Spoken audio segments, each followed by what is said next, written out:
बिस्मिल्लाहिर्रहमानिर्रहीम। अस्सलाम वालेकुम। दरूद शरीफ अल्लाह ताला की तरफ से एक अजीम नेमत है जो मुसलमानों को नबी करीम सल्लल्लाहु अलैहि वसल्लम पर भेजने का हुक्म दिया गया है।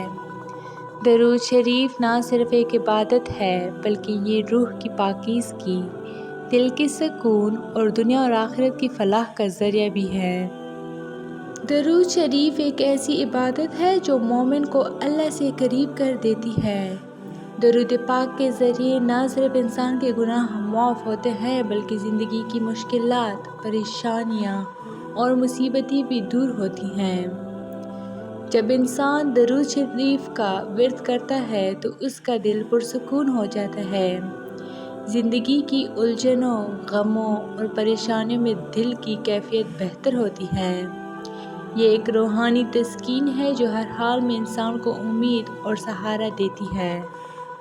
हदीस मुबारक है कि जो शख्स दुआ से पहले और बाद में दरूद शरीफ पढ़े उसकी दुआ रद्द नहीं की जाती।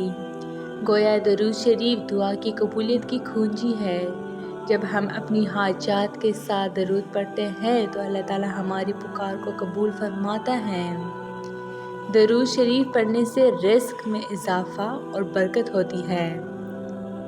दरूद शरीफ पढ़ने से गुनाहों की माफ़ी होती है। नबी करीम सल्लल्लाहु अलैहि वसल्लम ने फरमाया कि जो शख्स मुझ पर एक मरतबा दरूद भेजता है अल्लाह उस पर 10 रहमतें नाजिल फरमाता है, 10 गुनाह माफ़ फरमाता है और 10 दर्जात बुलंद करता है। दरूद शरीफ मुसीबतों का ऐसा इलाज है जो किसी दवा से मुमकिन नहीं। दिल की बेकरारी, ज़हनी दबाव, माली परेशानी, घरेलू झगड़े या कोई और मुसीबत हो, दरूद शरीफ एक रोशन चराग की मानंद है जो अंधेरों में रोशनी फैलाता है। दरूद शरीफ महज एक ज़िक्र नहीं बल्कि ये एक रूहानी इलाज है जो इंसान को दुनिया और आखिरत की कामयाबी अता करता है।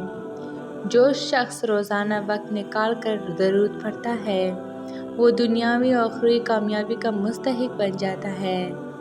अगर हम चाहते हैं कि हमारी ज़िंदगी की मुश्किलात आसान हों तो हमें चाहिए कि दरूद शरीफ को अपनी रोज़मर्रा ज़िंदगी का लाज़मी हिस्सा बना लें। रोज़ाना कम से कम 100 मरतबा दरूद शरीफ पढ़ना मामूल बना लें तो इंशाअल्लाह हर मुसीबत आसान हो जाएगी। तो ये थी मेरी आज की वीडियो। उम्मीद करती हूँ कि आप लोग को बहुत अच्छी लगी होगी। मज़ीद इस तरह के इस्लामी वीडियोस के लिए मेरे चैनल को लाइक, शेयर और सब्सक्राइब ज़रूर करें। Stay tuned for more. Thanks for watching.